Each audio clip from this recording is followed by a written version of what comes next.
शेवटचा जो पिरियड झाला त्या शेवटच्या पिरियडमध्ये आपल्याला कंपाऊंड स्टेटमेंट त्याचा जो ट्रूथ व्हॅल्यू काढायचं निगेशन्स हे सगळे झाले आहेत. त्यातल्या एखाद्या मार्कासाठी व्हीएसएल क्वेश्चन्स पडत होते.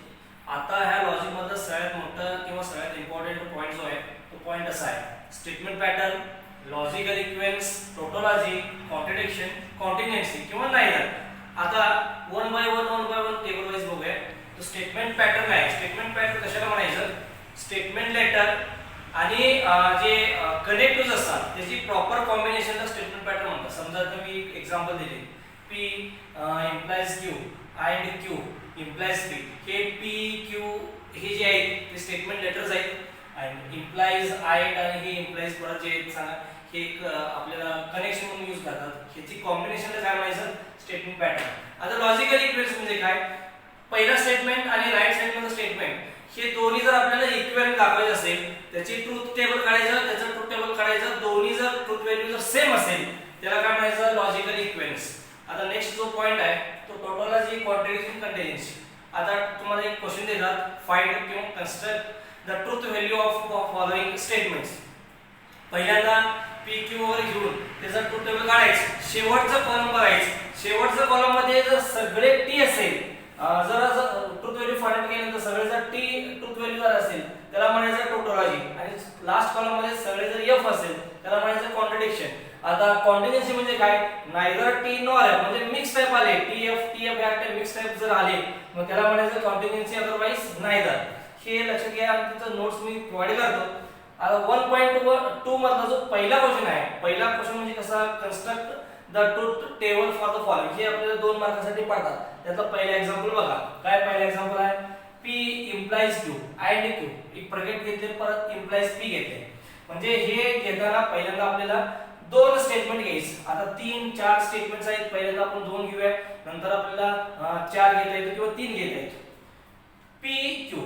पहिल्यांदा P कसं लिहायचं माहिती आहे? T T F F लिहायचं कंपल्सरी आणि Q कसं लिहायचं? T F T F लिहायचं. समजा R एक आला P Q R असेल तर हे लिहिताना आणि हे लिहिताना वेगळा असतो, तो आपल्याला नंतर बघायचं. आता सरळ जायचं. P implies Q चं पहिला घ्यायचं, P implies Q चं टेबल काढायचं, मग P implies Q बरोबर Q अँड करायचं. ह्याचा जो व्हॅल्यू येतो त्याच्याबरोबर हे आपल्याला परत इम्प्लाइज करायचं. ते पहिल्यांदा मी P आणि Q हाय जसं लिहिलं आहे. आता P implies Q इम्प्लाइजचं मीनिंग काय? पहिला T दुसरा F असेल तर F लिहायचं, बाकी सगळं काय लिहायचं? T लिहायचं. आता T and T sorry T implies T आहे T लिहायचं. T implies F आहे कंपल्सरी F लिहायचं आणि F implies T उत्तर काय येणार? T येणार. F implies F आहे उत्तर काय येणार सांगा? T. म्हणजे इथे F येणार, बाकी सगळे काय सांगा? T येणार. आता P implies Q बरोबर अँड जे आहे तो Q बरोबर करायचं. म्हणजे ह्या टेबल बरोबर ह्या टेबलची आपल्याला कंजंक्शन घ्यायचं आहे. म्हणजे इथं पहिला T असं जायचं, असं जायचं T and T, F and F, T and T, F and F बघायचं. मग कंजंक्शनचा नियम आपल्याला लक्षात आला पाहिजे.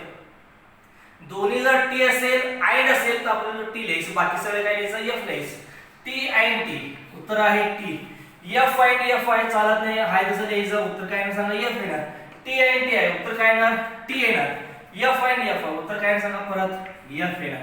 आता ह्या कॉलम कंप्लीट झाला. आता last column P implies Q and Q बरोबर जे टेबल असतो त्याच्याबरोबर P आपल्याला इम्प्लाइज करायचं. इम्प्लाइजचं मीनिंग काय?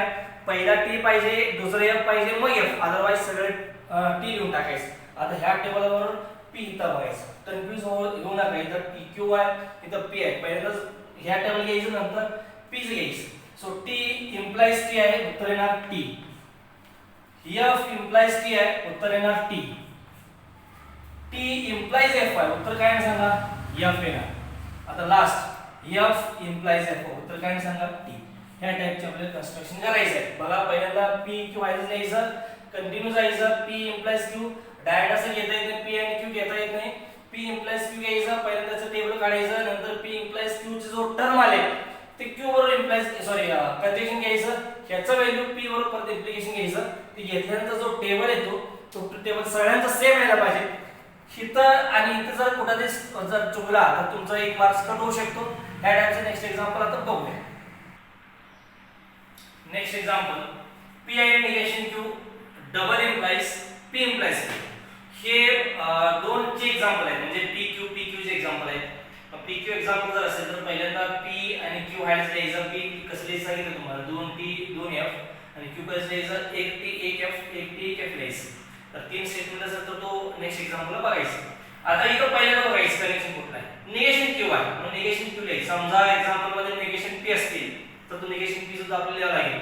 मग निगेशन क्यू कसं लिहायचं, हे जर उलट लिहायचं. इथं जर टी असेल इथे एफ लिहायचं, इथे एफ असेल तर टी लिहायचं. आता टी आहे इथे एफ, इथे एफ आहे तर टी लिहायचं. आता पहिला जो टर्म आहे तो टर्म कोणता सांगा, पी आणि निगेशन क्यू आहे. म्हणजे पी क्यू बरोबर घ्यायचं नाही, पी आणि निगेशन क्यू बरोबर घ्यायचं. मग आयचं नियम काय, दोन्ही टी असेल तर टी लिहायचं, अदरवाइज एफ लिहायचं. आता टी आणि एफ मग उत्तर काय येणार एफ. आता टी आणि टी उत्तर काय येणार टी. एफ आणि एफ उत्तर काय येणार एफ. एफ आणि टी उत्तर काय येणार एफ. हे कॉलम झाला. आता पुढचं बघा, P implies Q आहे. मग P implies Q चा नियम काय, पहिला T दुसरा F असतील तर F लिहायचं, बाकी सगळे T लिहायचं. बघायचं व्यवस्थित. T आणि इथं T आहे, इथं काय सांगा T येणार. बघा T आणि T implies F आहे, मग उत्तर काय येणार F. F T आहे F आहे, दोन्ही उत्तर काय सांगा T येणार. हे दोन्ही कन्सेप्ट झालं. आता जो पुढचा टर्म आहे, पुढचं काय बघा, P and negation Q आणि P implies Q चा क्वेश्चन काय, इथं ह्या कॉलम मध्ये जे टर्म यायला पाहिजे तो ह्या दोन्हीचं घ्यायला पाहिजे, बरोबर आहे की. म्हणून हिचं दोन्ही व्यवस्थित बघायचं. इथं F आहे, इथं T आहे, इथं T आहे, इथं F आहे, इथं F T F T. नियम काय, बाय कंडिशनचं दोन्ही सेम असेल तर T लिहायचं. म्हणजे इथं T इथं T असेल तर T, अदरवाइज इथं F इथं F असेल तर T लिहायचं, बाकी सगळे फॉल्स लिहायचं. इथं F इथं T इथं F इथं सगळे वेगवेगळे असल्यामुळे उत्तर काय लिहिणार इथं सांगा F, इथं F, इथं F, इथं F. आता ह्या टाइपचा जर क्वेश्चन तुम्हाला विचारला, show that the statement is contradiction, मग आपल्याला लास्ट कॉलम मध्ये आपल्याला असं F दाखवावं लागते. समजा टोटलाइज जर विचारला तर सगळे T आला पाहिजे. ह्या टाइपचे एक्झाम्पल्स आहेत, आपण नेक्स्ट एक्झाम्पल मध्ये बघूया. आणि क्वेश्चन्स जे तुम्हाला देतो तो प्रॅक्टिस करून घ्या.